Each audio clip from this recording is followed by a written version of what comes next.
தேவனுடைய ஜீவ புஸ்தகத்தில் உலக தோற்றத்திற்கு முன்பாக பேர் எழுதப்பட்டவர்கள் மாத்திரம்தான் இந்த ஆவிக்குரிய சபைக்குள்ள வந்து உட்கார்ந்துருப்பாங்க. ஒரு அல்லேலூயா சொல்லலாமா? ஏன்னா அது காரணம் என்னன்னா, நீங்க எல்லாரும் ஆண்டவருக்கு வேண்டிய பிள்ளைகள், அவருடைய இரத்தத்தால் மீட்கப்பட்ட பிள்ளைகள்.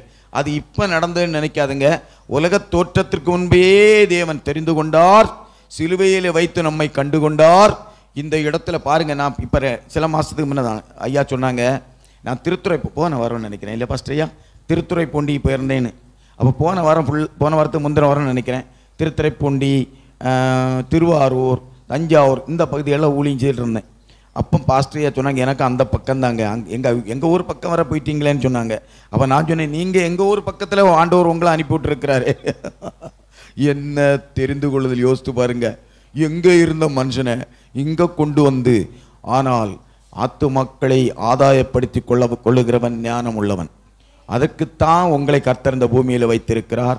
எனக்கு இந்த இன்றைக்குள்ள சப்ஜெக்ட் நான், ஒருவேளை நீங்கள் ஒரு ஆராதனை இருந்தால் கூட, போன வாரம் எங்களுக்கு எங்கள் சபையில் உள்ள ஒரு என்ஜினியர் தம்பி, நாங்கள் காரில் போயிட்டுருக்கும்போது சொன்னான், அங்கிள் எல்லோரும் ரட்சிப்பு, ஞானஸ்நானம், பரிசுத்தாவின்னு பேசுகிறாங்க, உண்மைதான்.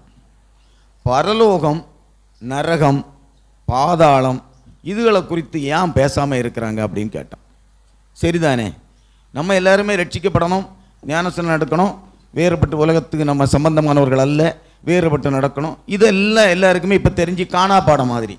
நம்ம ரட்சிக்கப்பட்டு எங்கே போகிறோம் அது நமக்கு தெரிய வேண்டாமா? தெரிய வேணுமா வேண்டாமா சொல்லுங்க. நம்ம ரட்சிக்கப்பட்டாச்சு, எங்கே போகிறோம்? பரலோகத்துக்கு போகிறோம், தெரியணும். பரலோகத்தில் எத்தனை இடம் இருக்கிறது அது தெரிய வேண்டுமா வேண்டாமா? நம்ம படிக்கிறது நரகம், பரலோகம். நீங்களும் கொஞ்சம் ஒத்துழைப்பு தாங்க, சொல்லுங்க, ஏன்னா நீங்களும் பழகுங்க. அப்போ பரலோகமும் நரகமும் தான் நமக்கெல்லாம் தெரியும். சரிதானா? நான் சொல்கிறேன் கரெக்டாக தப்பா? இல்லை வேற ஏதாவது தெரிஞ்சுன்னா சொல்லலாம், தாராளம் சொல்லுங்க. பரலோகம், நரகம். இயேசு கிறிஸ்துவை ஏற்றுக்கொள்ளுகிறவர்கள் பரலோகத்துக்கு போவார்கள், ஏற்றுக்கொள்ளாதவர்கள் நரகத்துக்கு போவார்கள். இது ரெண்டும் தான் நம்ம படிச்சுட்டு இருக்கோம் இது வரைக்கும். ஒன்று. ரெண்டாவது, பாதாளம் ஒன்று இருக்கிறது, அவ்வளோதான் நமக்கு தெரியும். பாதாளத்துக்குள்ள எத்தனை இடம் இருக்கிறது தெரியாது.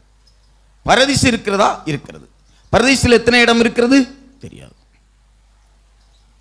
அப்போ கிறிஸ்தவ பாரம்பரியம் தான் எல்லாம் நம்ம வளர்ந்து வந்துட்டோம்.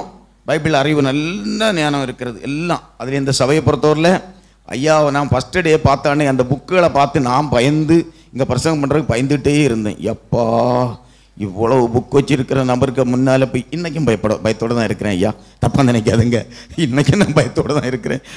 ஆமாம், அதில் யாரும் சந்தேகப்பட வேண்டாம்.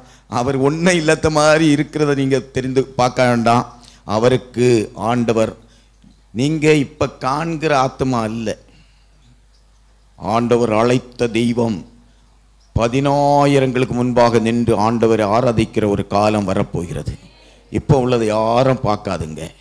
இப்போ சபை புடமிடப்படுகிற வேளை, சபை சுத்திகரிக்கப்படுகிற வேளை. அப்படி சுத்திகரணம் உண்டான பிறகுதான் சபை உயரத்தில் எழும்போம். தெரியுமா? தனிநபரும் சுத்திகரிக்கப்பட்டு தான் ஆண்டவர் உயரத்தில் கொண்டு போவார். இப்போ சபைக்கு வந்த உடனே சோதனைகள் வரும். அந்த சோதனையில் நிறைய பேர் என்ன செய்வாங்க, ஐயோ அப்படின்னு சொல்லக்கூடாது. சோதனை வந்தால் சோதனையை சகிக்கிற மனுஷன் பாக்கியவான், அவன் உத்தமன் என்று விளங்கின பின்பு தேவன் தம்முடைய பிள்ளைகளுக்கு வைத்திருக்கிறதான ஜீவ கிரீடத்தை ஒருவன் பெற வேண்டுமானால் அவன் சோதனை வழியாகத்தான் கடந்து போய்தான் ஆக வேண்டும். சோதனை இல்லாமல் ஆவிக்குரிய ஜீவிதம் இல்லை. அப்போ நான் சோதனையை குறித்து பேசினாலும் பயந்துடாதுங்க. ஐயோ இது ஏற்கனவே கடன் பிரச்சனையில் ஒரு அம்மாவை கேள்விப்பட்டோம். என்ன சோதனை? இனி சோதனையே இல்லை, இதுதான் உங்களுக்கு கடைசி சோதனை. எனக்கும் இதே மாதிரி தான். பல லட்சம் 98வது வருஷத்தில் கடன். தேவ சித்தத்தை கொஞ்சம் மீறிட்டேன். கடனாக வந்து எப்படிடா தீக்கன்னு ஒரு வழியும் தெரியல. என் ஒய்ஃப்கிட்ட ஒரு ஊழியக்கார அம்மா சொன்னாங்களாம், நீங்கள் சிஸ்டர், அப்போ அவன் ஒரு வேலை பார்த்துட்டு இருந்தா, ஒரு ஸ்கூலில் ஒர்க் பண்ணிகிட்டு இருந்தா. அப்போ அது சிஸ்டர், நீங்கள் போகிற வேலையும் வர வேலையும் தோத்திரம் தோத்திரம் தோத்திரம் தோத்திரம், வேற ஒரு பரிகாரமும் இல்லை. போற பாதையிலும் வருகிற பாதையிலும் ஸ்தோத்திரம் சோத்திரம் சோத்திரம் சோத்திரம் சோத்திரம் சோத்திரம். அப்போ நான் சவுதி அரேபியாவில் இருக்கிறேன். திடீர்னு ஃபோன் பண்ணுவேன். அவளுக்கு தெரியும், ஒரு காட்டு பகுதியாக வருவாள். நடந்து வரும்போது வேனில் வருவா. சில நேரங்களில் காட்டு பகுதியில் நடந்து வரும்போது வீடுகள் இல்லாத ஒரு பகுதியில் வருவான். அப்போ என்கிட்ட சொல்லியிருப்ப, அவர் ரொம்ப பயந்த சோபம் உள்ளவா. இதனால் நீங்கள் அந்த நேரம் பார்த்து எனக்கு ஃபோன் அடித்து பேசிகிட்டே இருக்கணும். அந்த காடு தாண்டி வர்றது வரைக்கும் ஃபோன் அடித்து பேசிகிட்டே. நான் சொன்னேன், என்கிட்ட பேசுகிறத விட இப்போ அந்த சிஸ்டர் சொல்லி கொடுத்துருக்குறாங்க இல்லையா, அந்த தோத்திரத்தோடையே வந்துரு. ஒரு இல்லையா சொல்லலாமா?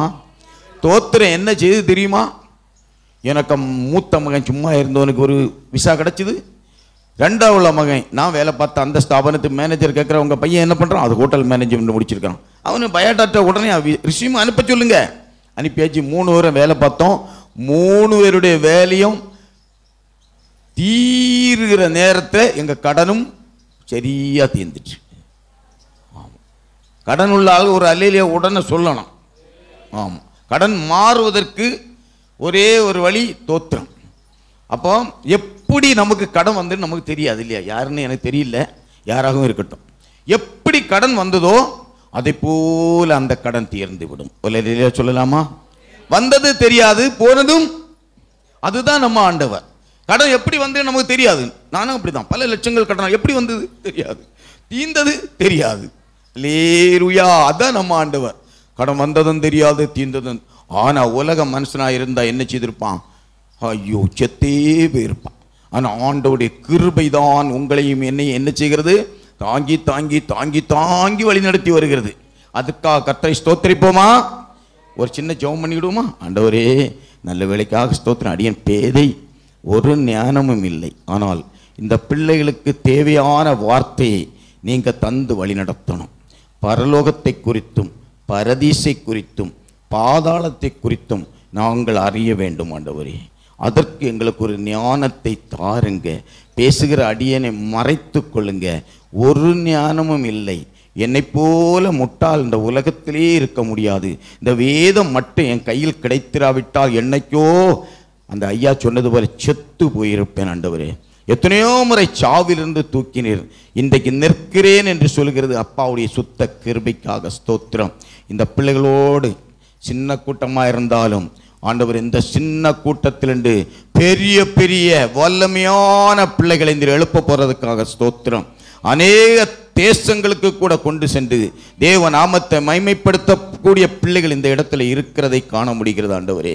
அப்படியான ஒரு பெரிய பலத்த கிரியை சீக்கிரத்தில் செய்ய போறதுக்காக ஸ்தோத்திரம். தொடர்ந்து உங்க நாமத்தை மைமைப்படுத்த கிருபை தாருங்க. ஊழியர் குடும்பத்தையும் வாழ்த்தி ஆசீர்வதிக்கிறேன். சபையில் வந்திருக்கிற ஒவ்வொரு குடும்பத்தையும் வாழ்த்தி ஆசீர்வதிக்கிறேன். இன்னும் வர வேண்டிய பிள்ளைகளை ஆண்டவர் கொண்டு வந்து ஆசீர்வதிக்க வேண்டுமாய் ஜெபிக்கிறேன். ஆசீர்வைத்தல்ங்க, குற்றங்குறளை மன்னித்தல். எல்லா துதி கனமையுமே அப்பன் ஒருவருக்கே செலுத்துகிறேன். நீங்க தான் மைமைப்படணும். இயேசுவின் மூலம் ஜெபங்கள் நல்ல பிதாவே. அல்லேலூயா. எல்லாரும் ஒரு கைத்தட்டு கொடுங்க கர்த்தருக்கு. ஹalleluya. ஓ ஷபலபரகா ஷபலபரப ஷம்பலபா. கர்த்தர் உங்களை நினைத்திருக்கிறார். இந்த வார்த்தையின்படி, இந்த நாளிலே படித்த வேத அந்த சங்கீதத்தின்படி கர்த்தர் உங்களை நினைத்திருக்கிறார். அவர் ஆசீர்வதிப்பார். அவர் யாக்கோபின் குடும்பத்தை ஆசீர்வதிப்பார். அவர் ஆரோனின் குடும்பத்தை ஆசீர்வதிப்பார். கர்த்தருக்கு பயப்படுகிற சிறியோரையும் பெரியோரையும் கர்த்தர் ஆசீர்வதிப்பார். நம்ம ஒரு ஆசீர்வதிக்கப்பட்ட பிள்ளைகள் என்பதை நீங்கள் நானும் மறந்துவிடக் கூடாது. நம்ம யார்? அப்பாவுடைய பிள்ளை. ஏசப்பா நம்மை உருவாக்கி, நம்மை சீராட்டி, இதுவரையிலும் வளர்த்து, இந்த நிமிஷம் வரையிலும் அவருடைய கரத்தில் வைத்து வரைந்து பாதுகாத்து கொண்டிருக்கிற வரைக்கப்பட்டவர்கள். நம்ம எல்லாம் யாரு? உலகத்து பிள்ளைங்க இல்லை, உள்ளங்கையில் வரைக்கப்பட்டவர்கள். அப்படி எடுத்து பார்ப்பாரு, நம்ம அப்படி இருப்போம். எப்படி பார்ப்பாரு? நம்ம எப்படி இருப்போம். நம்ம சோர்ந்திருந்தா முகத்தை பார்ப்பாரு. ஐயோ, ஏன் பிள்ளை சோர்வா இருக்கு, என்ன காரணம்? ஏன் இப்படி உற்சாகமா இருக்கிற, என்ன காரணம்? ஆமா, நமக்கு நல்ல சந்தோஷம் வந்துட்டா ரொம்ப சந்தோஷமா இருப்போம். ஆனால் சங்கடம் வந்துட்டா துக்கமாக இருப்போம். இரண்டையும் பார்க்கிற நம்முடைய தெய்வம் முதல்ல அவர் என்ன செய்வார்? வீட்டில் என்ன குறைவு இருக்கிறது என்பதை பார்ப்பார். நீங்கள் நல்லா தெரிஞ்சிடுங்க. நம்ம ஆண்டவரை பற்றி நான் உங்களுக்கு சொல்லித்தரேன். என்ன குறைவு நமக்கு இருக்கிறது, எந்த இடத்துல குறைவு இருக்கிறது, எந்த சரீரத்தை எந்த பகுதியில் பலவீனம் இருக்கிறது. உங்களுக்கு தெரியாது, எனக்கு தெரியாது. கர்த்தருக்கு தெரியுமா தெரியாதா சொல்லுங்க? நமக்கு தெரியாது எந்த பகுதியில் நமக்கு பலவீனம் இருக்கிறது, பிசாசு எந்த இடத்துல தொற்றிருக்கிறான், இதெல்லாம் நமக்கு தெரியாது, கர்த்தருக்கு தெரியும். இந்த நாள், இந்த ஆராதனை அந்த எண்ணமே என்னன்னா, எந்த பகுதிகளிலே பிசாசானுடைய தொடுதல்கள் நம்முடைய ஜீவிதத்தில் இருக்கிறதோ, அது கடன் பிரச்சனையா இருக்கலாம், சரீரத்தில் பலவீன பிரச்சனையா இருக்கலாம், சோதனை பிரச்சனையா இருக்கலாம், பாடுகளின் பிரச்சனையா இருக்கலாம், அந்த பகுதிகளில் கர்த்தர் தொடுகிற வேலை என்பதை இந்த நாளில் நீங்க யாரும் என்ன செய்யக்கூடாது, மறந்து விடவே கூடாது. ஒரு அலிலே சொல்லலாம் இல்லையா? அப்போ பரலோகம், நரகம், பாதாளம், பரதீஸ், இதுகளை குறித்த அறிவு நமக்கு கண்டிப்பா வேணும்னு நான் நினைக்கிறேன். ஒரு வசனம் வாசிக்கலாம். முதல் வசனம் இப்படி எடுக்கிறேன்னு நினைக்கக்கூடாது. யோபுவின் புஸ்தகம் 10ஆம் அதிகாரம் 20ஆம் வசனத்தை வாசிக்கிறோம். காரிருளும் மரணாந்தகாரம் உள்ள இருண்ட தேசமும், இருள் சூழ்ந்த ஒளி இல்லாத மரண அந்தகாரம் உள்ள தேசமும், ஒளியும் இருளாகும் என்கிறதான தேசமாகிய போனால் திரும்பி வராத தேசத்திற்கு நான் போகும் முன்னே நான் சற்று இளைப்பாற வேண்டும். போதும் பாருங்க, போனா திருப்பி வர முடியாத ஒரு தேசம் இருக்கிறது. போயிட்டோம்னா அவ்வளவுதான், திருப்பி நம்ம என்ன செய்ய முடியாது, வர முடியாது. இதை குறித்து தான் பாதாளம் என்று சொல்லப்பட்டிருக்கிறது. ஏசாயா தீர்க்கதரிசி புஸ்தகம் 5ஆம் அதிகாரம் 14ஆம் வசனத்தையும் வாசிக்கலாம். ஏசாயா தீர்க்கதரிசி புஸ்தகம் 5ஆம் அதிகாரம் 14ஆம் வசனம்.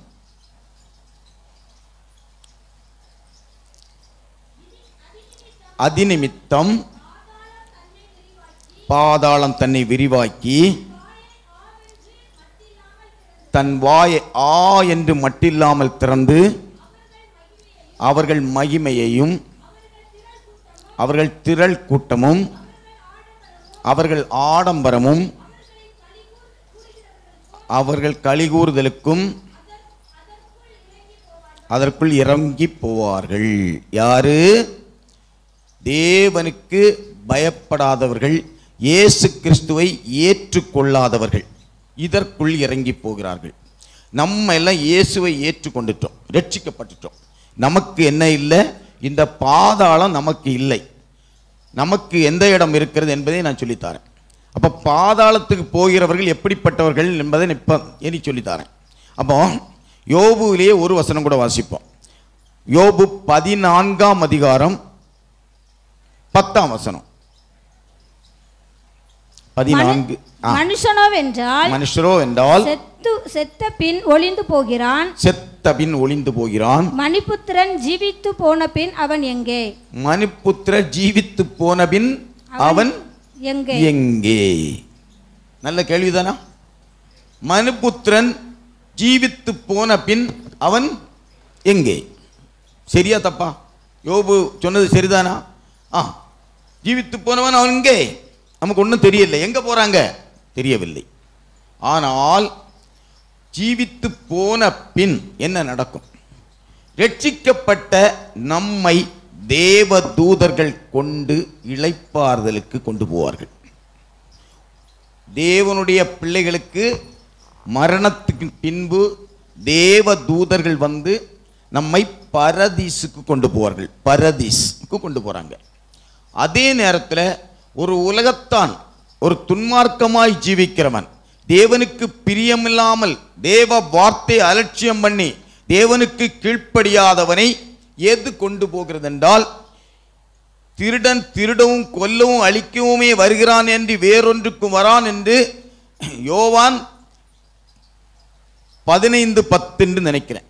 அப்போ அந்த கொல்லவும் திருடவும் அழிக்கவும் வருகிறான் வேறொன்றுக்கும் வரான் என்று சொல்லுகிற அந்த சாத்தான் நம்மை எப்போ கொல்ல வேண்டும், உடனே வந்து நம்மை பாதாளத்துக்கு கொண்டு போக வேண்டும் என்று அவன் கரெக்டா வந்து நிற்கிறான். மரணத்தை தழுவ வைக்க வேண்டும்.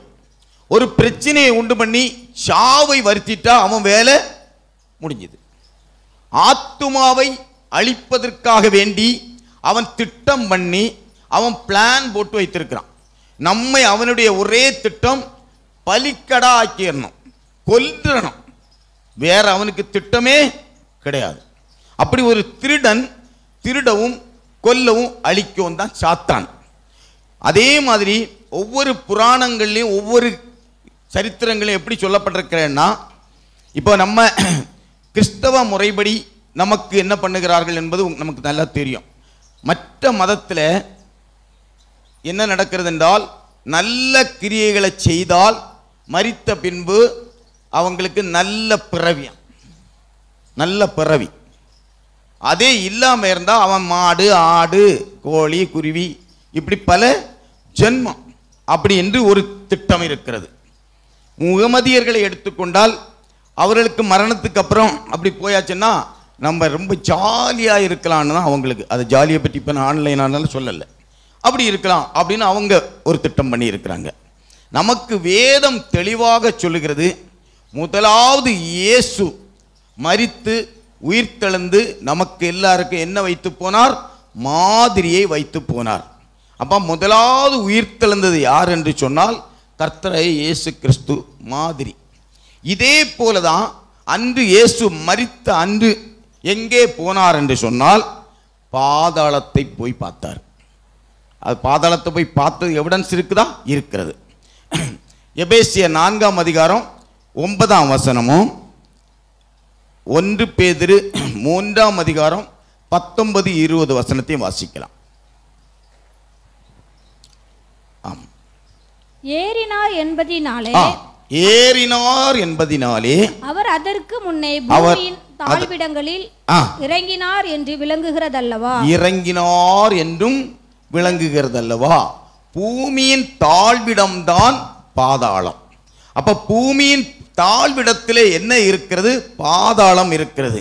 இந்த பூமியின் தாழ்விடத்தில் இருக்கிற பாதாளத்தை குறித்து விஞ்ஞானிகள் என்ன சொல்லுகிறார்கள் என்றால் 4000 டிகிரி டெம்பரேச்சர் உள்ள இடம். எத்தனை டிகிரி? 4000 டிகிரி சூடு உள்ள இடம்தான் பூமியின் தாழ்விடம்.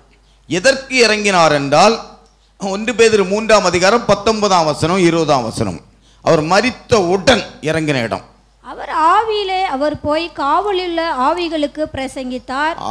காவலில் உள்ள ஆவிகளுக்கு பிரசங்கித்தார். அந்த ஆவிகள் பூர்வத்திலே நோவா பேழையை ஆயத்தம் பண்ணும் நாட்களிலே தேவன் நீடிய பொறுமையோட காத்திருந்த போது கீழ்ப்படியாமலே போனவைகள்.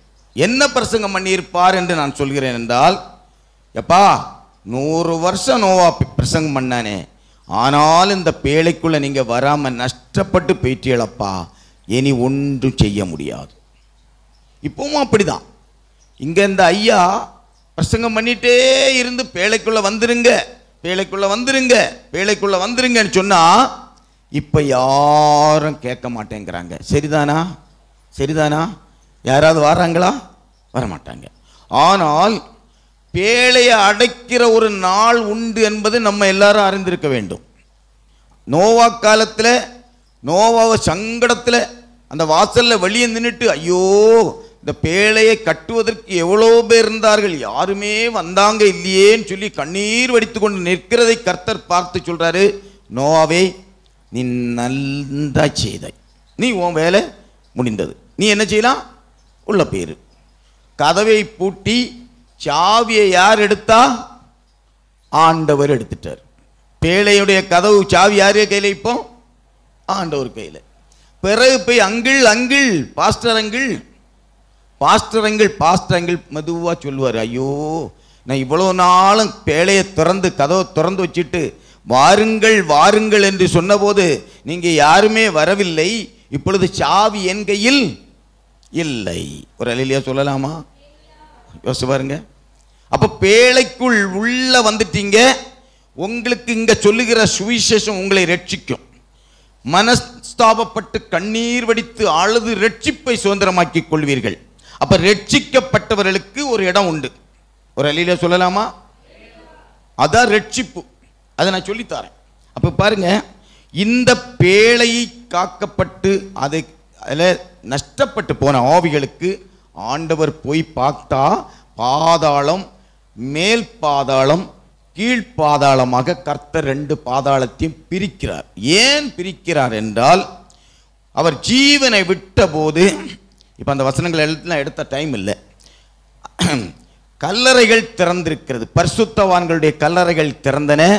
அந்த பரிசுத்தவான்கள் தேசத்தில் எருசலேமை எல்லாம் சுற்றி நடக்க ஆரம்பிச்சிட்டாங்க. அப்போ ஆண்டவர் பார்த்தாரு, இனி இந்த பரிசுத்தவான்களை இப்படி பாதாளத்தில் வைக்கக்கூடாது, இவர்களை எங்கே கொண்டு போயிடுவோம், பரதீசுக்கு கொண்டு போயிடுவோம் சொல்லி மேல் பாதாளமாக மேலே கொண்டு வந்துட்டார். கொண்டு வந்ததைத்தான் பவுல் சொல்லுகிறார். பவுல் ஒரு தரிசனம் பார்க்கிறார். 2 கொரிந்தியர் 12ஆம் அதிகாரம் 1 அப்போ பாதாளம் எத்தனை இடம் என்பதை நீங்கள் அறியதுக்கு வசதியாக இருக்கும். பரதீசை குறித்து சொல்லுகிறேன். 12ஆம் அதிகாரம் 1 சில வசனங்களை வாசிக்கலாம். 2 கொரிந்தியர் 12ஆம் அதிகாரம். மேன்மை பாராட்டுகிறது எனக்கு தகுதி அல்லவே. மேன்மை பாராட்டுகிறது எனக்கு தகுதி அல்லவே. ஆகிலும் கர்த்தர் அருளிய தரிசனங்களையும் வெளிப்படுத்துதல்களையும் கிறிஸ்துவுக்குள்ளான ஒரு மனுஷனை அறிவேன்.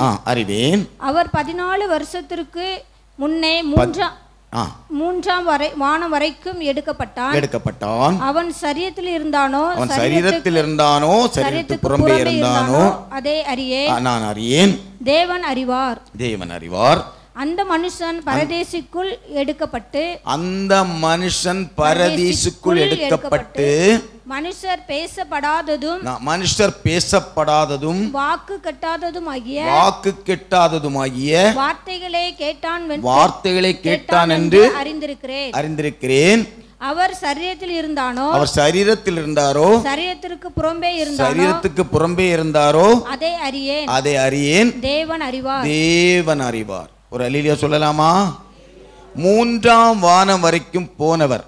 3 வானங்கள், 3 பரதீசுகள். அப்போ ஒவ்வொரு வானத்திலும் ஒவ்வொரு பரதீஸ் இருக்கிறது என்பதை நம்ம அறிந்து கொள்ள வேண்டும். அப்போ 1ஆம் பரதீஸ், 2ஆம் பரதீஸ், 3ஆம் பரதீஸ். 3ஆம் பரதீசுக்கு போக வேண்டுமானால் அதற்குரிய தகுதி என்ன, இதை நம்ம பார்ப்போம். பவுல் 3ஆம் பரதீசுவரை போயிட்டார். அவருக்கு ஒரு தகுதி இருந்தது. நான் மேலேருந்து கீழே கொண்டு வரேன், கீழே இருந்து மேலே கொண்டு போனோம் நம்ம சூழ்நிலைக்கு. ஆனால் மேலேருந்து கீழே கொண்டு வரேன், டைம் ரொம்ப குறைவாக இருக்கு இல்லையா?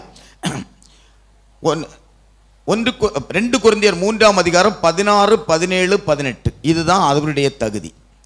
2 கொரிந்தியர் 3ஆம் அதிகாரம் 16, 17, 18. அவர்கள் கர்த்தரிடத்தில் மனம் திரும்பும் போது அந்த முக்காடு எடுக்கப்பட்டு நமக்கு பழைய ஏற்பாட்டின் காலத்து முக்காடு எடுக்கப்பட்டு போய்விடும். கர்த்தரோ ஆவியானவர். கர்த்தருடைய ஆவி எங்கேயோ அங்கே விடுதலை உண்டு. நாம் எல்லோரும் திறந்த முகமாய் கர்த்தருடைய மகிமையை கண்ணாடியிலே காண்கிறது போல ஆவியா இருக்கிற கர்த்தரால் அந்த சாயலாக தானே மகிமையின் மேல் மகிமையடைந்து மறுரூபப்படுகிறோம் என்று பவுல் எழுதுகிறார். அப்ப மறுரூபப்படுகிறவர்கள் 3ஆம் வானம் வரைக்கும் எடுத்துக்கொள்ளப்படுகிறவர்கள். மறுரூபப்பட வேண்டுமானால் இப்ப பாஸ்டமா இருக்கிறாங்க, அவங்களுடைய சாயலும் தேவனுடைய சாயலும் எப்படி இருக்கிறது என்று சொன்னால், ஐயா காலையில் சொன்னாங்க, எனக்கு அந்த நேரம் ஒரு பாட்டு பாடிக்கலான்னு தோணுச்சு. என்ன? அழகற்று தோன்றினார், அந்த கீடு அடைந்தார். சரிதானா? வானத்திலிருந்து இறங்கி வரும்போது ஒரு தோல் உடையோட யார் வந்து இறங்கினது? யாரு?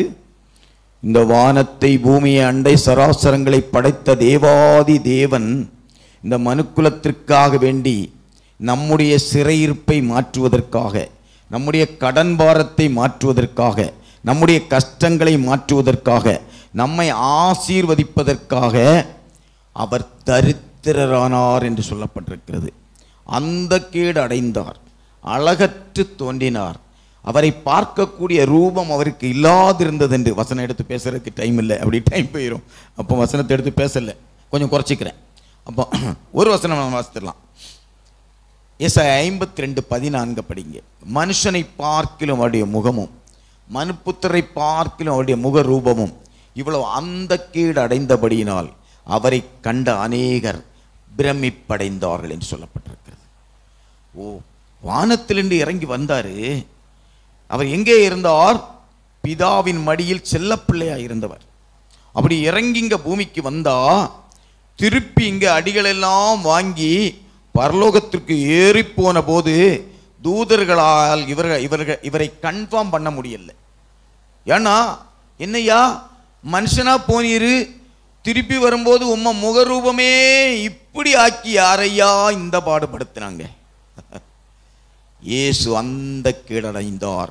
மனுஷனை பார்க்கிலும் அவருடைய முகமும் மனுப்புத்தரை பார்க்கிலும் அவருடைய முகரூபமும் அந்த கேடடைந்தார், அழகற்று தோன்றினார். அந்த கேடடைந்தார், அழகற்று தோன்றினார். சொந்தமாக மீட்கவே இந்த பாடடைந்தாரே, சொந்தமாக மீட்கவே இந்த பாடடைந்தாரே. நிந்திக்கும் நண்பனே துரிதமாய் நீ வாராயோ, நிந்திக்கும் நண்பனே துரிதமாய் நீ வாராயோ. அழைக்கிறார் அழைக்கிறார் இதோ, அழைக்கிறார் அழைக்கிறார் இதோ.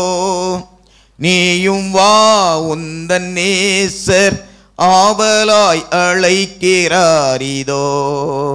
நீயும் வா உந்தன் நேசர் ஆவலாய் அழைக்கிறார் இதோ. அல்லேலூயா அல்லேலூயா அல்லேலூயா. ஏன் இந்த அல்லேலூயா சொல்றேன் தெரியுமா?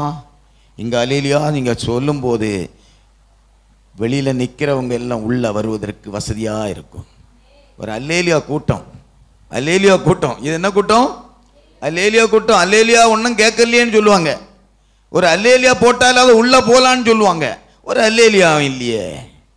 அப்ப அல்லேலூயா சொல்ல சொல்ல வீடுகளில் உள்ள தரித்திரங்களை கர்த்தர் மாற்றுவார். வீடுகளில் உள்ள பிசாசின் கிரிகளை அழித்து போடுவார். வீட்டுக்குள்ள சமாதானத்தை உண்டு பண்ணுவார். தேவனுடைய சமாதானம் நம்மை ஆளுகை செய்யும். இது பரலோகத்தில் சொல்ல வேண்டிய தொனி பூமியில தொனிக்க தொனிக்க பூமி பரலோகமாக மாற ஆரம்பித்து விடும். அல்லேலூயா. பாருங்க, அந்த கேடு அடைந்து முகரூபம் எல்லாம் வேறுபட்ட அந்த இயேசுதான். அவர் சும்மாயா வந்து நமக்கு நிறைய மாதிரிகளை. ஒன்று ஞானஸ்நானம். ஞானஸ்நானம் பெற்றுக்கொள்ள வேண்டும் என்பது கட்டாயம். மனம் திரும்பணும், கண்ணீரிட்டு கதறி பாவங்களுக்காக அறிக்கையிட்டு மனஸ்தாபப்பட்டு மனம் திரும்புதலோடு நின்று கொண்டிருக்க கூடாது. ஞானஸ்நானம் பெற்றுக்கொள்ளணும். ஞானஸ்நானம் பெற்றுக்கொள்கிறவர்கள் யாரை தரித்துக் கொள்ளீர்கள் என்று ஒரு வசனம் கூட வாசிப்போம். கலாத்தியர் 3:27. உங்களில் கிறிஸ்துவுக்குள்ளாக ஞானஸ்நானம் பெற்றவர்கள் எத்தனை பேரோ அத்தனை பேரும் கிறிஸ்துவை தரித்து கொண்டீர்களே. யாரை தரித்து கொண்டோம்? நேரமா லூசிபரை தரித்திருந்தோம். லூசிபருடைய அக்கௌண்ட் வச்சிருந்தோம். லூசிபரை போல உலக மனுஷனாகவே வாழ்ந்தோம். உலகத்தில் என்னெல்லாம் செய்வாங்களோ அதெல்லாம் செய்து, ஆமாம், அது இங்கே தமிழ்நாடு பரவாயில்ல, வெளி மாநிலங்களெல்லாம் பார்த்தா சிலேடே ஒரு 36 சைஸு தலையில் வச்சுருப்பாங்க. அப்படி தொங்கிட்டே கிடக்கும். முகம் எல்லாம் மூடி போட்டு தொங்கி. கல்யாணத்துக்கெல்லாம் பார்த்தா நான் எல்லாம் பார்த்துருக்கேன் சில இடங்களில். நான் வட இந்தியாவில் கொஞ்சம் பாம்பேலாம் இருந்திருக்கேன். அப்படி வருவாங்க. கல்யாணம் வந்தால் நமக்கு என்னடா இது அப்படின்னு தோணும். ஆண்டவர் எவ்வளோ சங்கடப்படுவார் இல்லையா? ஐயோ நானே இப்படி வந்திருக்கிறேன், இதெல்லாம் தேவையா ஐயா அப்படின்னு சொல்லி சங்கடப்படுவார். நம்ம கிறிஸ்தவ மக்களை பார்த்தா ஆண்டவர் எவ்வளோ சங்கடப்படுவார் தெரியுமா? யோசித்து பாருங்க. அங்கே போன மாதத்தில் ஒரு முக்கியமான தமிழ்நாட்டில் உள்ள ஒரு அதிகாரி அவர்களுடைய ஒரு மீட்டிங் போயிருந்தேன். எனக்கு பாவம், அவங்க எல்லாம் பெரிய அதிகாரிகள் தான். அவங்க மத்தியில் நம்ம ஒன்றுமே தகுதியே கிடையாது, நின்று பேசுவதற்கு எந்த தகுதி இல்லாத. ஆனால் ஆண்டவருடைய கிருபை தான். அவங்கள்ட்ட சொன்னேன், இந்த லெந்து டேஸில் நீங்கள் கொண்டையில் பூவெல்லாம் வைக்காமல் வருவீங்க, அந்த லெந்து டேஸ் முடிஞ்சும் இப்படியே வர முடியுமா அம்மா அப்படின்னு லேசாக கேட்டேன். 40 நாள் லெந்து டேஸும் பூ வைக்க மாட்டோம், பொட்டு வைக்க மாட்டோம், ரொம்ப பக்தி பரவசம் ஆயிரும். இந்த 40 நாள் முடிஞ்ச பிறகு அதை கண்டினியூ பண்ணதுக்கு என்னம்மா உங்களுக்கு கஷ்டம்? லெந்து டேஸ் என்று சொன்னால் என்ன அப்படின்னு தெரியுமா அப்படின்னு சொன்னேன். லெந்து டேஸ்ன்னு சொன்னால் என்ன தெரியுமா? பயங்கரமான பாவி. இந்த 40 நாள் அது என்னன்னு சொன்னால் நீங்கள் ஒருவேளை என்ன சங்கடப்படுவீங்க.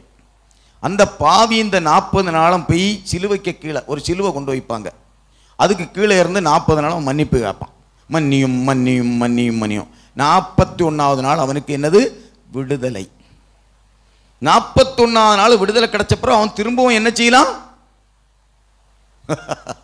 இப்போ உங்களுக்கு நான் சொன்னது புரியல. திருப்பி அவனுக்கு பாவம் செய்யலாம். 40 நாள் முடிஞ்ச உடனே திருப்பி அவன் பழையது போல வந்து செய்துட்டு பிறகு திருப்பி கம்ப்ளைண்ட், வேற பெரிய கம்ப்ளைண்ட் இல்லைங்க, ஒரு 2ஓ 3ஓ கல்யாணம் இந்த மாதிரி ஏதாவது பண்ணியிருப்பாங்க. பெரிய பாவமா சின்ன பாவமா இதெல்லாம்? அதுக்கு தான் 40 நாள் லென்த் டேஸ் வச்சு மாப்பு மாப்பு மாப்பு மாப்பு மன்னிப்பு. அது முடிஞ்ச உடனே ஃபாதர் சொல்லுவார், அப்பா உன பாவம் எல்லாம் சபையில் நம்ம என்ன செய்துட்டோம், இவர் 40 நாள் மனஸ்தாபப்பட்டதான அந்த பாவம் எல்லாம் மன்னிக்கப்பட்டாச்சு, இனி இவருக்கு விடுதலை சொல்லி விடுதலை கொடுப்பாங்களாம் அப்படின்னு கேள்விப்பட்டிருக்கிறேன். அது எந்த அளவில் உண்மை போயின்னு எனக்கு தெரியாது, கேள்விப்பட்டதை சொல்கிறேன். கேள்விப்பட்டதுன்னு கேள்வி தானே நமக்கு, கேள்வியில்னா தெரியும். அப்போ இதுக்காக வேண்டியாக்க 40 நாள். எனக்கு வேறையும் ஒரு ஞாபகம் வருது, இந்த கதையில் சொல்லிட்டா ரொம்ப கதையில் போயிடுவேன். துபாய் தேசத்தில் இந்த லென்த் டேஸ் அன்னைக்கு ஒரு எங்கள் ரூமில் 3 கேதலிக் தம்பிமார்கள் 3 பேரும் வந்துட்டு அழுறான். ஐயோ ஏசப்பா நீர் போயிட்டுரே ஐயோ. நான் என்னடா, பக்கத்தில் உள்ள ரூம்காரன் எல்லாம் மற்ற சமுதாயத்தை சேர்ந்தவங்க, அவனு எல்லாம் வந்து டேய் இவன் ஒருத்தனந்தான் மோசமான கிறிஸ்தவன். யாரு? நான். மீதி சத்திய கிறிஸ்தவர்கள் 3 பேர் இருக்கிறான் ரூமில். இந்த 3 பேரும் அழுற அழுக்காட பாருடா, இயேசுநாதர் இறந்துட்டார், என்ன அழுகிறான். இவன் கல்லு மாதிரி உட்கார்ந்துருக்கிறான் பாரு. இவன் அளவும் இல்லை சங்கடப்படவும் இல்லை. என்ன கூப்பிட்டு மலையாளிகளை அவங்க எல்லாம், டேய் நீ சத்திய கிறிஸ்டியானி இல்லை. அவனு 3 பேரும் தான் சத்திய கிறிஸ்டியானி. 40 நாள் முடிஞ்சுது. 40 நாள் பெரிய பாட்டில் எல்லாம் கொண்டு வந்தாச்சு ரூமில். கொண்டு வந்துட்டு என்ன பொதுவாக என் பேர் அங்கே பேசுகிறது தம்பி, எங்கள் அப்பா பேர் சின்ன தம்பி, அதனால் தம்பி தம்பினா சொல்லுவானுவேன். தம்பி நமக்கு இன்னைக்கு எல்லாருக்கும் ஒன்று ஆகோஷிക്കാം அப்படின்னு அர்த்தம் என்னது? நமக்கு எல்லாம் ரொம்ப சந்தோஷப்படலாம். 40 நாள் இயேசு என்ன செய்துட்டாரு?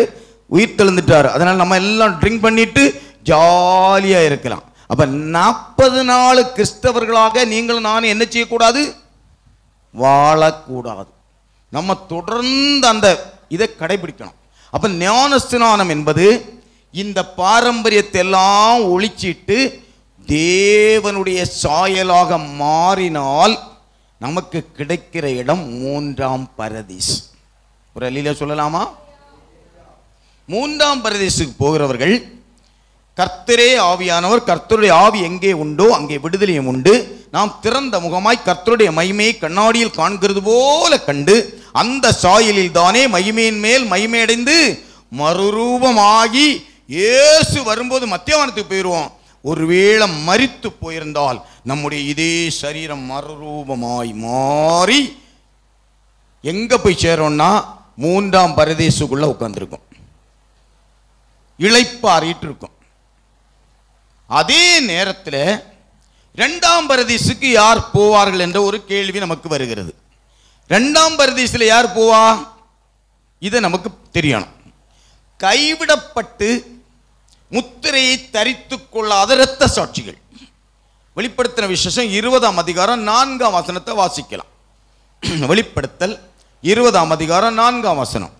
அன்றியும் நான் சிங்காசனங்களை கண்டேன், சிங்காசனங்களை கண்டேன், அவைகளின் மேல் உட்கார்ந்தார்கள், நியாய தீர்ப்பு கொடுக்கும்படி அவர்களுக்கு அதிகாரம் அளிக்கப்பட்டது. இயேசுவை பற்றிய சாட்சி நிமித்தமும் தேவனுடைய வசனத்தின் நிமித்தமும்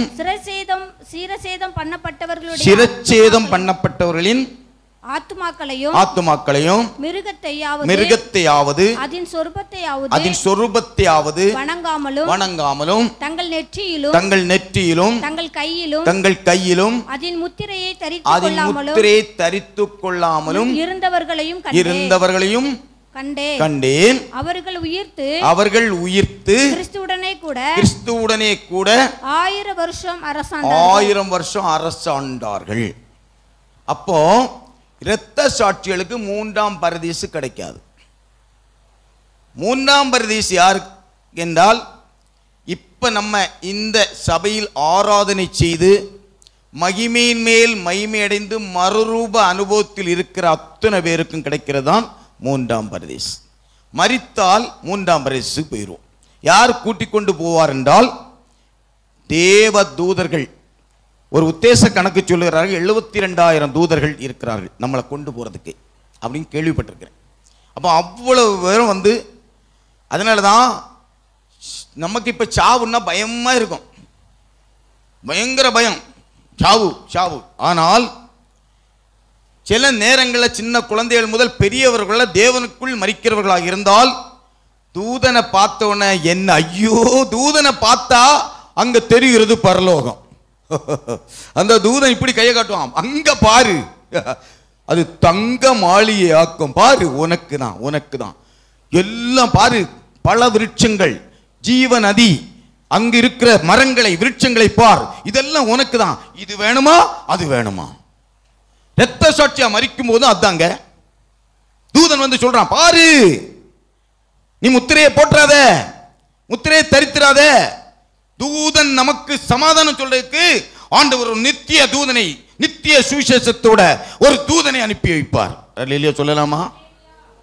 அதனாலதான் கைவிடப்படாமல் இருந்தால், அப்படி ஒருவேளை வருகையில கைவிடப்பட்டு போயிட்டோம்னா நம்ம என்ன செய்ய வேண்டும் என்றால், உயிர் போனாலும் என்ன செய்யக்கூடாது. இப்ப வந்திருக்கு இல்லையா முத்திரை, கேள்விப்பட்டிருக்கீங்களா? கேள்விப்பட்டிருக்கீங்களா? 666 முத்திரை இங்க எல்லாம் வந்தாச்சு தெரியுமா? அமெரிக்கன் ஜனாதிபதியுடைய வலது கரமாய் இருக்கிற எலான் மஸ்க் அவர்கள் டான் சிப்பு கம்பெனி முதலாளி. பன்றிக்கும் மனிதனுக்கும் செக் பண்ணியாச்சு.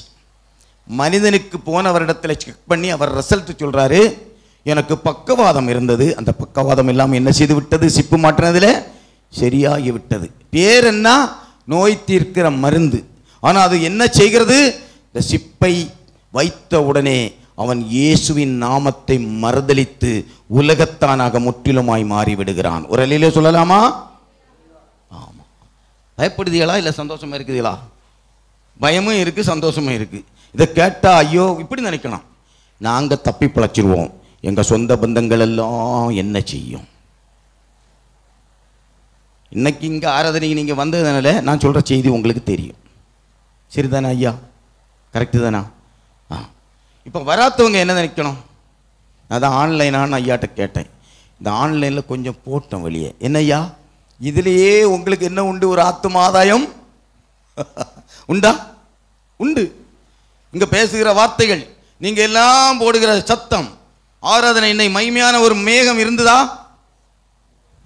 இருந்ததா? இருந்ததா? பார்த்தவங்களுக்கு கண்ணு திறக்கப்பட்டவனுக்கு அது தெரியும். ஒரு அல்லேலூயா சொல்லலாமா? ஆமா. சபைக்கு சோதனை உண்டு. சபை சோதனையிலிருந்து எழும்பினால்தான் ஐயா சொன்னாங்க ஒரு வார்த்தை, எங்க மேலே ஏசாயத்திற்கு சொல்லப்பட்ட அந்த மேல பர்வதத்தின் மேல, அதுவும் லாஸ்ட் உச்சி, அதுக்கு அந்த பக்கம் என்ன இல்லை இடம், அப்படி இருக்கும் சபை. ஸ்ட்ரெந்த பற்றி யாரும் கவலைப்படாங்க, ஸ்ட்ரெந்த கர்த்தர் தருவார், கொண்டு வருவார். இருக்கிறவர்கள் தேவனுடைய பிள்ளைகளாக இருந்தாலே அதே பெரிய ஆசீர்வாதம். அல்லேலூயா. ஆமா, இருக்கிறவங்க இயேசுவுக்காக. அப்ப இரத்த சாட்சியில் 2ஆம் பரதீஸ், பழைய ஏற்பாட்டு கால பரிசுத்தவான்களும் 2ஆம் பரதீஸ் தான். இது நல்லா தெரிஞ்சிடுங்க. ஏன்னா 3ஆம் பரதீசில் இருக்கிறவர்கள் மட்டும்தான் வருகையை சந்திக்க முடியும். 2ஆம் பரதீசில் இருக்கிறவர்கள் வருகையை சந்திக்க முடியாது. ஏன்னா பழைய ஏற்பாட்டு கால பரிசுத்தவான்களுக்கு அபிஷேகம், பரிசுத்தாவின் அபிஷேகம் நிறைவு கிடையாது. அவங்களுக்கு அந்த பரதீசு கிடைக்காது. அவங்க என்ன பண்ணுவாங்கன்னா, இயேசு 1000 வருஷம் அரசாட்சிக்காக நம்ம எல்லாம் மத்திய வானத்தில் கொண்டு சேர்த்து வைத்து விட்டு நமக்குள்ள கிரீடங்களை எல்லாம் தந்துவிட்டு அவர் அப்படி நம்ம எல்லாம் கூட்டிட்டு கீழே இறக்கி வரும்போது இந்த இரத்த சாட்சிகளும் இந்த பழைய ஏற்பாட்டு கால பரிசுத்தவான்களும் ஆளுகை செய்வதற்கு வருவாங்க. 1000 வருஷம் அரசாட்சி செய்வதற்கு தான் வருவார்கள். ஒரு அல்லேலூயா சொல்லலாமா? இது உங்களுக்கு புரியுதா? புரிகிற மாதிரி பார்த்ததில் தெரியல, கொஞ்சம் கஷ்டமாக தான் இருக்கும். அப்படிதானா? புரிகிற கஷ்டம்தான். ஆனால் தம்பி நீ எல்லாம் நல்லா படிச்சுடணும், தெரிஞ்சுடணும். என்னப்பா? ஆமாம், இதெல்லாம் ஏன்னா எங்களுக்கு அப்படி தான் படிச்சுருந்துருக்காங்க. எங்களுக்கு வீட்டில் முழிப்பு வந்த உடனே சின்ன வயசில் இயேசு வந்துட்டு போயிட்டாரோ, என்ன இங்கே போட்டுட்டு போயிட்டாரோ அப்படின்னு எல்லாம் நாங்கள் யோசித்துருக்குறோம். எப்படி? இயேசு வந்துட்டாருன்னா எங்கள் அம்மா அப்பா எல்லாம் பரிசுத்தமாக இல்லையா தெரியலையே, இங்கே தானே அவங்களே இருக்காங்க, ஏன்னா ராத்திரி ஒரு ஏரோப்ளைன் போயிருக்கோம். நமக்கு என்ன தோணுது? இயேசு வந்துட்டார், இயேசு வந்துட்டார், இயேசு வந்துட்டார். அப்போ நம்ம எல்லாம் இங்கே தானே இருக்கிறோம். அப்போ இயேசு வந்து எல்லா பரிசுத்தவான்களும் போயிருப்பாங்க, நம்ம இங்கே தான் இருக்கிறோம். அப்படி நீ யோசிச்சுட்டே இருக்கணும்.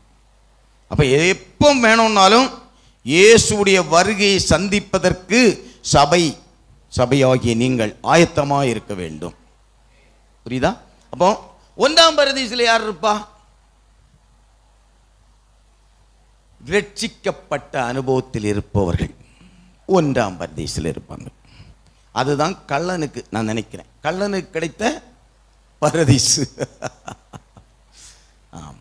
அப்போ 1ஆம் பரதீசில் இருக்கிறவர்கள் ரட்சிக்கப்பட்டவர்கள். ரட்சிக்கப்பட்டவர்களுக்கு பரலோகத்தில் எந்த இடம் கிடைக்கும்? அப்ப பரலோகத்தில் எத்தனை இடம் இருக்கிறது? வாசிப்புமா? பரலோகத்தில் எத்தனை இடம் இருக்குன்னு படிக்கணுமா? எல்லாரும் பம்முதை பார்த்தால, ஐயோ பரலோகத்தில் இடம் வேற இருக்குதா? நாங்கள் ஒரே பரலோகம், என்ன செய்தாலும் செத்தா அங்கே போயிடலான்னு நினச்சிட்டு இருந்தோம். இவர் வந்து 3 இடம் இருக்குன்னு சொல்லியாரே அப்படின்னு நீங்கள் நினைக்கிறீங்க. ஆமாம், வாசிக்கலாம். வெளிப்படுத்தின விசேஷம் 21ஆம் அதிகாரத்தில் 1ஆம் வசனத்திலிருந்து வாசிப்போம்.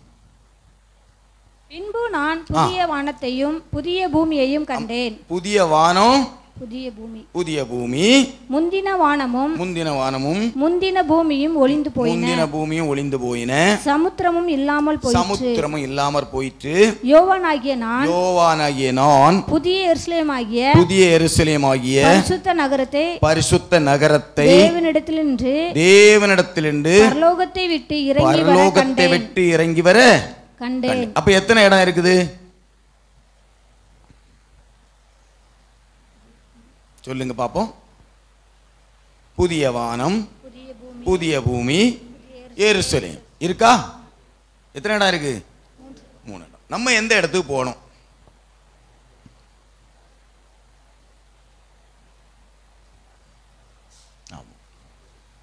நம்ம போக வேண்டிய இடம் நான் சொல்றேன், எருசலேமுக்கு போக வேண்டும். ஒரு அல்லேலூயா சொல்லலாமா? எருசலேம் தான் பளிங்கு நகரம், சுத்த பொன்னுள்ள இடம். 24 கேரட் சுத்த தங்க. நம்ம தங்கத்தை யாரும் யூஸ் பண்ண முடியாது. ஆனால் அங்கே போடுகிறது, அங்கே உள்ள எல்லா அஸ்திவார கற்களும் பளிங்கு. பார்த்தீங்களா? அதுக்காகத்தான் இந்த ஆவிக்குரியவர்கள் இதை வெறுத்தாயிலும் காரியம் இல்லை, எங்கே போயிடணும்? அந்த எருசலேம் நகரத்துக்குள்ளே போயிடணும். இதுக்காகத்தான் உலகத்தையும் மாமிசத்தையும் பிசாசையும் நம்ம எல்லாம் ஒதுக்குகிறோம். எதுக்கு? 70 அல்லது 80 மேக்சிமம் 100 வயசு வரை தான் நம்ம உலகத்தில் என்ன செய்ய போகிறோம்? வாழ போகிறோம். எப்படி தான் வாழ்ந்தாலும் 100 வயசு தாண்டது கஷ்டம். தாண்டினால் நமக்கு கஷ்டம் என்னமோ, வச்சு பார்க்குறவங்களுக்கு பயங்கர கஷ்டம். ஒரு அல்லேலூயா சொல்லலாமா? 97 வயசில் எங்கள் அப்பா இருக்க நேரத்தில் எங்கள் அப்பா ஆண்டவரோட இப்படி பேசுவார், ஆண்டவரே இன்னும் கொஞ்ச நாள் இருந்து நான் ஆராதனை செய்யணும், என்ன நீர் என்ன செய்யக்கூடாது? எடுக்கக்கூடாது. 97 99 வயசு ஆகியாச்சு. அப்போ தம்பி தான் கவனிச்சிட்டு இருக்கிறான். தம்பிகிட்ட சொன்னாராம், டேய் எனக்கு வயசு இத்தனை ஆச்சு, இனி நான் எத்தனை வருஷம் இருக்கு நீ விரும்புகிற? ஏன்னா நீ தான் என்ன கவனிக்கிறது. நான் இருந்தா உனக்கு கஷ்டமா இல்லை நான் இனி ஆண்டவர்கிட்ட சொல்லிட்டு போயிடட்டா? இது ரெண்டும் என்ன பாடம் கற்றுக்கொள்கிறீர்கள்னு பார்த்துடுங்க. நீங்களும் நானும் பூமியிலிருந்து வரமாட்டோம். ஆராதிக்க வேண்டும் என்று ஆசை இருந்தால் நம்மை கர்த்தர் பூமியிலிருந்து மாற்றவே மாட்டார். ஒரு அல்லேலூயா வரலையே. அப்பா கடைசியில் சொன்னாராம், நீ ஒன்றுமே சொல்லாமல் இருக்கிறதுனால நான் இனி ஆண்டவர்கிட்ட எனக்கு போதும்னு சொல்கிறேன் மகனே. அப்போ ஆண்டவருக்கு அவருக்கு என்ன இருந்திருக்கிறது? ஒரு உரையாடல் இருந்திருக்கிறது. எப்படி உரையாடல்? அது ஆண்டவரே நான் ஆராதனை செய்ய ஆசையாக இருக்கு எனக்கு அப்படி கேட்டுட்டு சொல்லுவார், டேய் என்ன ஒரு 2 வருஷம் கூட கேட்டிருக்கேன். எங்களுக்கு என்ன 2 வருஷமா? 2 வருஷம் முடிஞ்சு ஒரு 2-3 நாளைக்கு முன்ன சொல்லுவார், டேய் என்ன ஒரு 2 வருஷம் கேட்டிருக்கிறேன். என்னடா இது? இப்படி 40 வயசுல சுகர் பேஷண்ட் 97 99 எங்களுக்கு தெரியல. 40 வயசுல சுகர் கம்ப்ளைண்ட் உள்ள எங்க அப்பா 97 வயசுலயும் அவருக்கு விருப்பத்தோட அப்படின்னா இருக்கணும்னா என்ன இருந்து ஆராதனையெல்லாம் முடிச்சு போகலான்னு தான் இயேசு வாரவளை சேர்ந்து போயிடலான்னு நினைச்சிருப்பார். ஏன்னா எல்லாரும் அழுதுட்டு ஒப்பாறு போட வேண்டாம் இல்லையா, அப்படியே போயிடலாம். இப்போ நம்ம அப்படிதான், நீங்க நினைக்கிறது போல இல்லை. இயேசு சீக்கிரத்தில் வரப்போகிறார். நம்ம நினைக்கிறது போல இல்லை, நாட்கள் தாண்டி போய் விட்டது. எல்லாரும் நம்பாத்த இந்த சிப்பு தான், இந்த 666 சிப்பை தான் யாரும் நம்பாம இருந்தாங்க. இது நடக்குமா? டெலிவிஷன் வருமா? நான் நினைச்சிருக்கேன் 40 வருஷத்துக்கு முன்ன இப்படி எல்லாம் டிவி ஃபேஸ் டு ஃபேஸ் பார்ப்போமா, செல்போன் எடுத்து படம் பார்ப்போமா? 40 வருஷத்துக்கு முன்ன பிரசங்கிமாறு பிரசங்கம் பண்ணோட பரியாசம் பண்ணினவன் நான். இப்ப எல்லாம் நிறைவேறிவிட்டது. ஒரு அல்லேலூயா சொல்லலாமா? சரிதானா? நிறைவேறிட்டு இல்லையா? என்னடா எலியாவும் ஏனோக்கையும் அங்க எருசலேம் நகரத்துல வெட்டி போட்டுருவாங்களாம், இவங்க உலகத்தில் உள்ள எல்லாம் பார்த்துருவாங்க. இப்ப பார்ப்பாங்க, அதையும் ஒன்று பார்த்துடலாம். சாத்தானை சேலஞ்சு பண்ணியிருப்பான், அதையும் ஒன்று பார்த்துருவோம். இப்போ பார்த்தியலா எருசலேமில் என்ன நடந்தாலும் எங்க அடுத்த நிமிஷம் தெரியுதா தெரியலையா? எல்லாம் பார்க்கறத பார்த்தா இப்பவுமே பரலோகத்துக்கு ரெடி ஆயாச்சு நான் நினைக்கிறேன். இயேசு வந்தா ஒரு சுடு குஞ்சு இங்கே இருக்கப்படாது. ஆமாம், நானே வந்து இங்கே பேசிட்டு போகிறேன். பிறகு எனக்கும் என்னையும் கூப்பிட்டு கேட்பாரு ஆண்டவர்.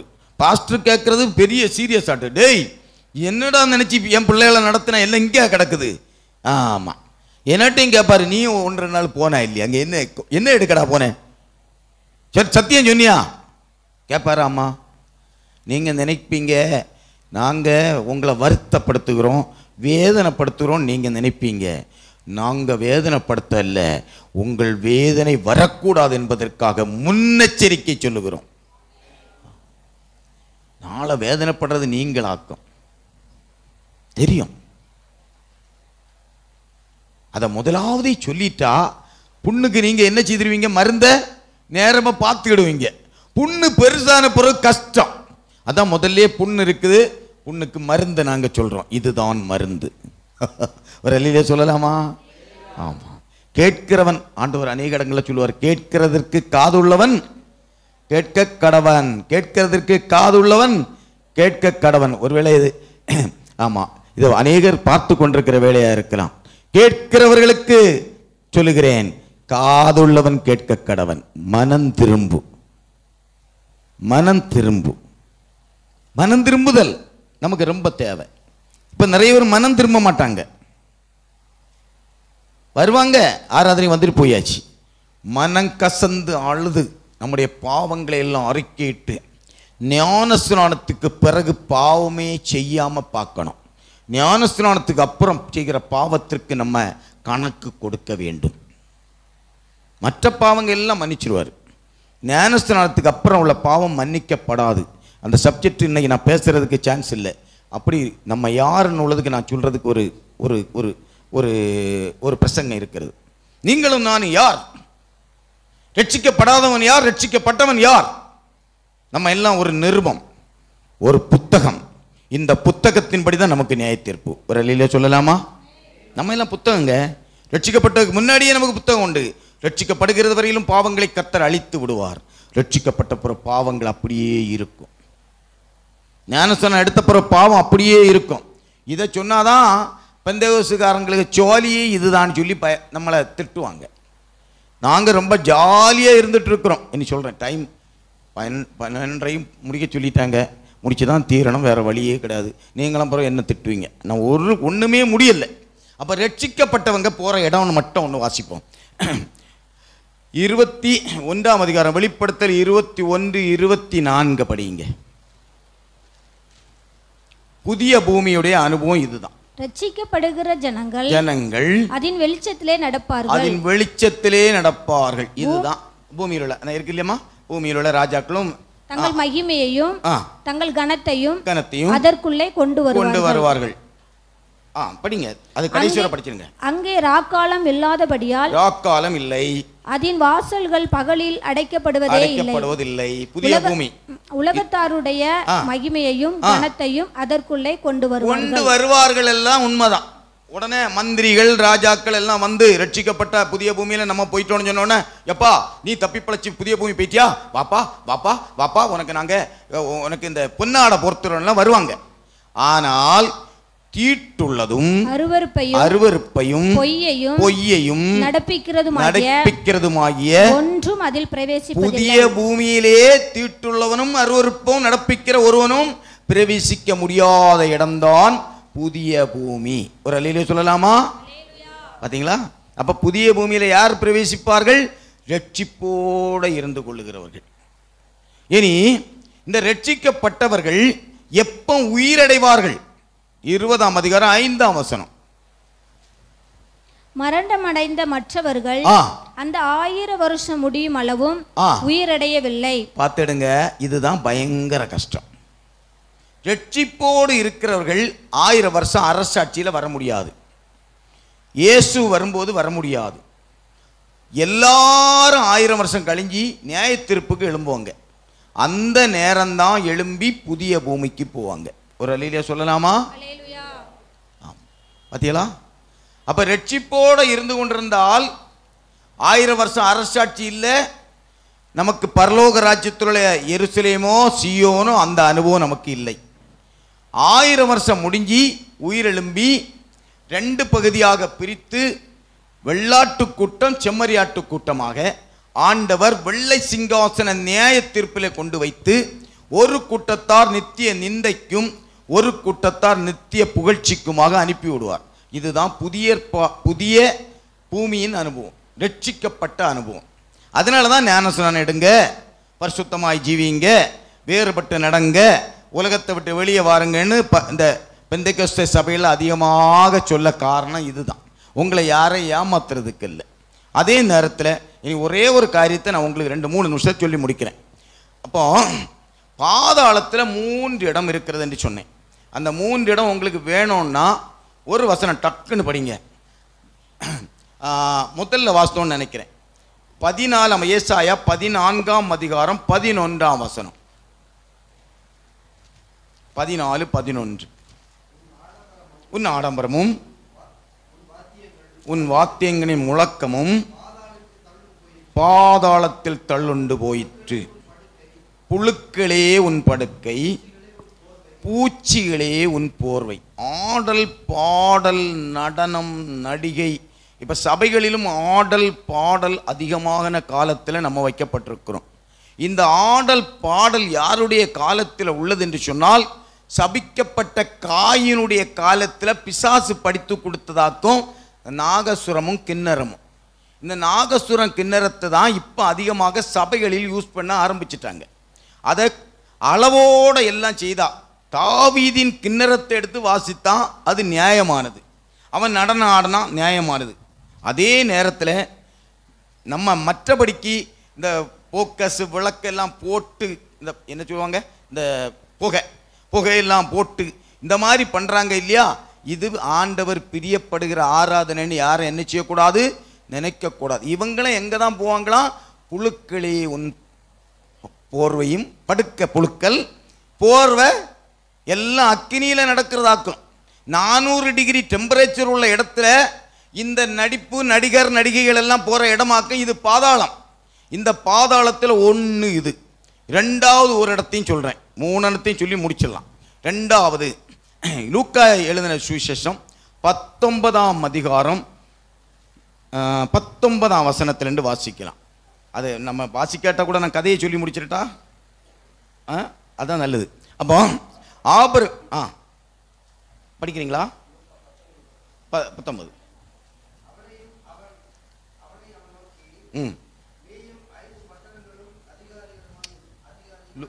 லூக்காய் 19 லூக்கா 19 அதானா? ஐஸ்வர்யவான் லாசரு லூக்காய் 19 வருதா? 16-19. சாரி 16-19. ஐஸ்வர்யம் உள்ள ஒரு மனுஷன் இருந்தான். இது இந்த கதை எல்லாருக்கும் தெரியும், அதனால நான் அதை விட்டுறேன். 16ஆம் அதிகாரம் 19ஆம் வசனம். ஐஸ்வர்யவான் லாசரு ஐஸ்வர்யவான் நல்ல ஐஸ்வர்யமாக இருந்தான். அவன் ஒருவேளை மனம் திரும்பி இருக்கலாம், அவன் ரட்சிக்கப்பட்டிருக்கலாம், ஞானஸ்தானம் எடுத்திருக்கலாம், பரிசுத்தமாக கூட வாழ்ந்திருக்கலாம். ஆனால் அவன்கிட்ட இருந்த தவறு என்னன்னா, பக்கத்தில் இருந்த அந்த லாசருடைய கஷ்டம் அவனை பற்றி அவன் சிந்திக்கவே இல்லை. ஆனால் அவன் நல்லவன் தான். அவனை தூக்கி போடா அப்படின்னு சொல்லி விரட்டி ஒன்று விடலை. ஏன்னா பருக்கள் நிறைந்தவன், புண்கள் நாய்கள் நக்குது, இதெல்லாம் பார்த்துட்டு இருந்தான். எல்லாம் சரிதான். ஆனால் ஐஸ்வர்யத்தை அவன் ஆண்டவருடைய பிள்ளைகளுக்கோ அல்லது பக்கத்தில் உள்ள சொந்த பந்தங்களுக்கோ ஒன்றும் கொடுக்கல. எல்லாம் வச்சு சேர்த்து வச்சு பார்த்துட்டு டெய்லி காலையில் ஒரு ஃபேண்டு, சாயங்காலம் ஒரு ஃபேண்டும் சட்டையும் போட்டு அப்படி 2 வீலர் எடுத்துட்டு அப்படி ஊரெல்லாம் ஒரு ஜாலியாக சுற்றிட்டு அப்படி வந்து ஜம்முன்னு உட்காந்துருவார். இவன் தான், அவ்வளோதான் ஐஸ்வர்யவன் செய்த தப்பு. ஆனால் வேதத்தில் கீழே படித்தா அவன் எங்கே போயிருக்கிறான்? பாதாளத்தில், எரிநரகத்தில் போயிட்டான். எரிநரகத்தில் போயிட்டு ஐஸ்வர்யவான் சொல்கிறான், எனக்கு என்ன சகோதரர்கள் கொஞ்சம் பேர் உண்டு. ஆனால் லாசர் எங்கே இருக்கிறான்? ஆபிரகாமுடைய மடியிலே இருக்கிறான். அப்போ செய்த தப்பு பெரிய தப்பா சொல்லுங்க? அவன் காரியத்தை பார்த்தான். ஒருத்தர் ரட்சிக்கப்படுதானோ படலை, அதெல்லாம் அவன் நம்ம கவலையே கிடையாது. ஒரு சபைக்கு பிரச்சனை, அதெல்லாம் நமக்கு மேட்டரே கிடையாது. சபைக்கு ஏதாவது ஒரு உதவிகளை செய்து அப்படி நமக்கு ஏதாவது பண்ணி எடுத்து வைப்போம். அதெல்லாம் செய்திருந்தா அவனுக்கு இந்த பணத்தை வச்சு பார்த்துட்டு இருக்க முடியாது. இதை டெய்லி பணத்தை எடுத்து எண்ணதும் வச்சுக்கிட்டு அந்த மெயின் சிட்டியில் போய் ஜம்முன்னு இருந்துட்டு அப்படியே பார்த்துட்டு இருந்தான். நரகத்துக்கு போன பிறகு தான் அவனுக்கு ஞானம் வருது. என்ன போல கொஞ்சம் 5 பேர் அங்கே இருக்கான். எங்கே இருக்கான்? ஊரில் இருக்கான். அவனுக்கிட்ட போய் செத்த இந்த லாசரவையாவது ஒன்று அனுப்பி விட்டுரும். அவன் நினச்சிருப்பான், அப்போ சரியாண்டி நான் ஒன்று அனுப்புகிறேன். இவன் நினச்சிருப்பான் மனசில். உடனே ஐஸ்வர்யவானை கூப்பிட்டு, சரிதானே, நல்லதுதான் ஐஸ்வர்யவானே, நீயே போய் உன் சகோதரங்கள்ட்ட போய் சொல்லு, நமக்கு வெளியே வந்துடலான்னு இவன் திட்டம் போட்டான். ஆண்டவர் எப்படிப்பட்ட ஆளு பார்த்தியாளா? ஆண்டவர் அதுக்கு பதில் எப்படி? எப்பா, அங்கே தீர்க்கதரிசிகள் இருக்கிறாங்க, சுவிசேஷகர் இருக்கிறான், போதகன் இருக்கிறான், பாஸ்டர் இருக்கிறான், இவனு எல்லாம் சொல்லி கேட்காதவன் இங்கே இருந்து போய் சொன்னாலும் ஒருத்தனும் கேட்க மாட்டான். இது நரகத்தில் உள்ள 2வது, பாதாளத்தில் உள்ள 2வது இடம். நரகம் வேற, இது பாதாளம் 2வது இடம். இனி 3வது இடத்தையும் ஒன்று படித்து முடிச்சிடலாம். அப்போ 3வது இடம் நரகத்தில் ஒரு இடம் எது? அந்த ஆடல் பாடல் நிறைந்த இடம். 2 இது. 3வது இடம், நம்ம கண் உனக்கு இடல் உண்டாக்கினால் நீ கண்ணை என்ன செய்திரு? நம்ம வசனம் வாசிக்க இப்போ நேரம் இல்லை, முடிச்சிடும். கால் உனக்கு இடல் உண்டாக்கினால் காலை தரிச்சிரு. கை உனக்கு இடல் உண்டாக்கினால் கையை என்ன செய்திரு? வெட்டிரு. ஒரு கை ஊனனா நீ கூட இருக்கலாம். ஆனால் 2 கையும் வச்சு உள்ளவனெல்லாம் அட்டி போடுறது, கையை வச்சு ஏதாவது தப்பு கணக்கு எழுதுகிறது, கள்ளத்தனம் பண்ணுறது எல்லாம் வேண்டாம். ஒரு கை இல்லாட்டாலும் காரியம் இல்லை. நீ எரிநரகத்துக்கு போகாம நீ தப்பி பிழைக்க வேண்டுமானால் கண்ணை விருத்த சேதனம் பண்ணணும், கால் விருத்த சேதனம் பண்ணப்படணும்.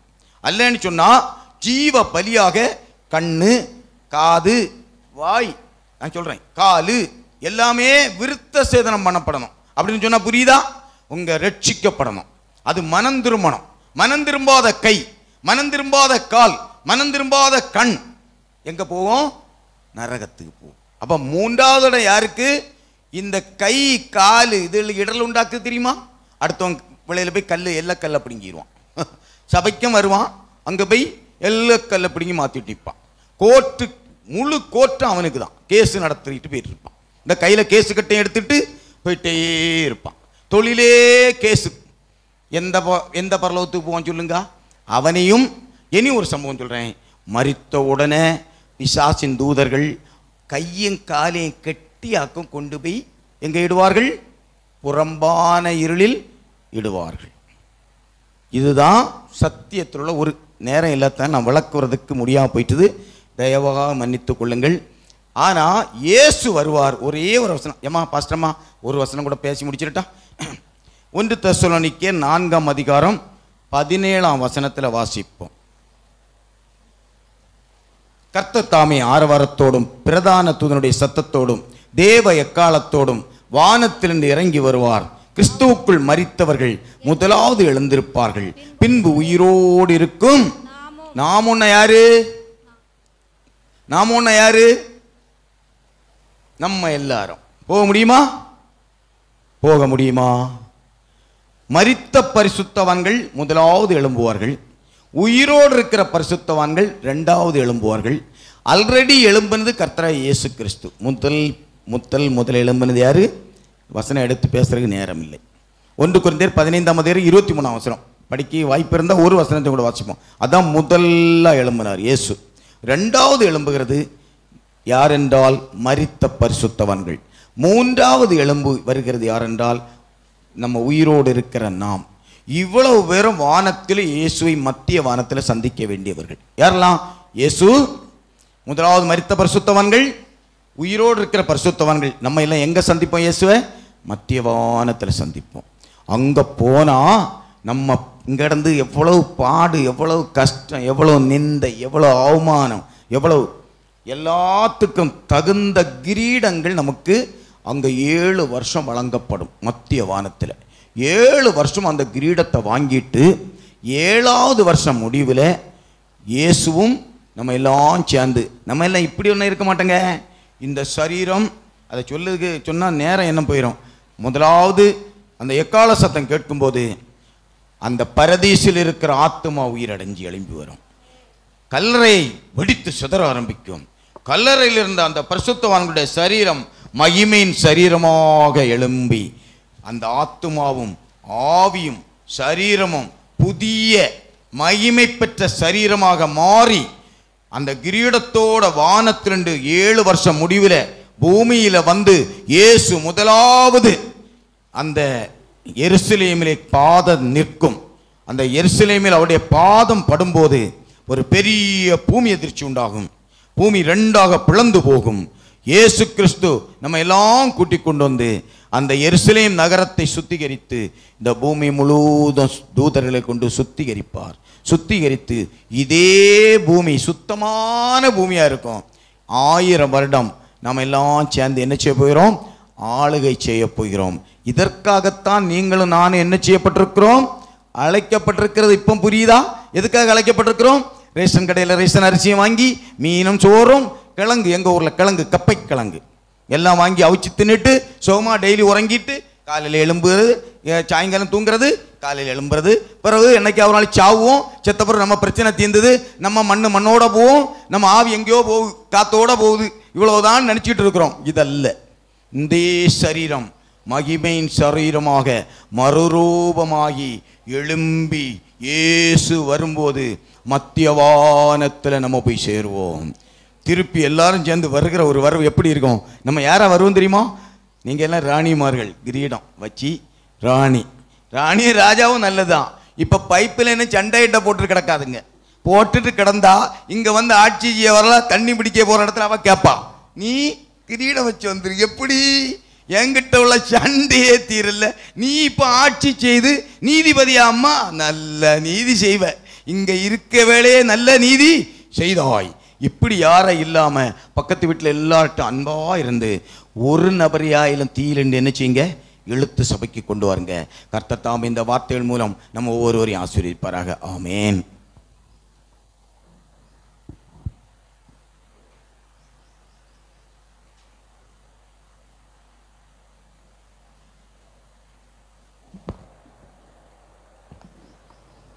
அப்படியே முழங்கால் விடுவோமா? ஹல்லேலூயா. சோத்திரம் தகப்பனே, சோத்திரம் ஐயா. அப்பா உமக்கு நன்றி செலுத்துகிறோம், உமக்கு நன்றி செலுத்துகிறோம் தகப்பனே. நீர் ஜீவன் உள்ளவர். இன்றைக்கும் அப்பா உம்முடைய பிள்ளைகளாகி எங்களோடு கூட நீர் பேசுகிறீர் அப்பா. சபைக்கு நீர் கொண்டு வந்த வார்த்தைக்காக உமக்கு நன்றி செலுத்துகிறோம் ஐயா. உம்முடைய வருகை அதே சீக்கிரமாக இருக்கிறது அப்பா. நீங்கள் எங்களுக்கு சொல்லி கொடுத்துருக்கீங்கப்பா அப்பா. யுத்தங்களின் செய்திகளையும் நீங்கள் கேள்விப்படும் போது இதோ நான் சீக்கிரமாய் வந்துவிட்டேன் என்பதை நீங்கள் அறிஞ்சுக்கோங்கன்னு எங்களுக்கு சொல்லியிருக்கீங்க தகப்பனே. இன்றைய நாட்களில் அப்பா நாங்கள் இதெல்லாம் கேள்விப்படுகிறோம். நீங்கள் சீக்கிரம் வரப்போகிறீங்க. உம்முடைய வருகைக்கு சபையை நீர் ஆயத்தப்படுத்துவீராக. கேளுங்க அப்பா, என்னை ஆயத்தப்படுத்தும், எங்களை தகுதிப்படுத்தும் தகப்பனே. அப்பா திருச்சபையை உம்முடைய கரத்தில் கொடுக்குறோம்ப்பா, உம்முடைய ஆளுகைக்கு கொடுக்குறோம் தகப்பனே. இன்றைக்கு அப்பா நாங்கள் கேட்ட வார்த்தையின்படி தகப்பனே அப்பா நாங்கள் கைவிடப்பட்டு போகாத படிக்கு உம்முடைய சமூகத்தில் நாங்கள் ஆயத்தப்பட பரிசுத்த ஆவியானவரே நீர் எங்களுக்கு உதவி செய்வீராக. பரிசுத்த ஆவியானவர் சபையை நீ நடத்தி செல்லும்படியாய் உம்முடைய கரத்துல கொடுக்கிறோம் தகப்பனே. நீர் நடத்தணும்ப்பா. பிள்ளைகள் ஒவ்வொருவரோட கூட பேசுங்கப்பா. எங்க சிறு பிள்ளைகள், எங்க வாலிபர்கள், அப்பா ஆண்கள், பெண்கள், வயதானோர் யாரும் அப்பா கைவிடப்பட்டு போக கூடாது. சபை அப்பா தகப்பனே உம்முடைய இரண்டாம் வருகையை சந்திக்க ஆயத்தப்பட நாங்கள் ஜெபிக்கிறோம் தகப்பனே. உம்முடைய வருகையை சந்திக்க நீர் ஆயத்தப்படுத்துவீராக. சபை அலங்கரிக்கப்பட்ட மணவாட்டியாய் அப்பா உம்மோடு அப்பா உம்மை சந்திக்க ஆயத்தப்பட அப்பா நீங்க உதவி செய்யும்படியாய் கிருபை தரும்படியாய் ஜெபிக்கிறோம் தகப்பனே. தொடர்ந்து நீங்க நடத்துங்கப்பா. உம்முடைய கரத்துல கொடுக்கிறோம் தகப்பனே. உம்முடைய சித்தத்துக்குள்ள திருச்சபை ஒப்பு கொடுக்கிறோம் அப்பா. வார்த்தையை சுமந்து வந்த அப்பா உம்முடைய தாசனுக்காக நன்றி செலுத்துகிறோம் தகப்பனே.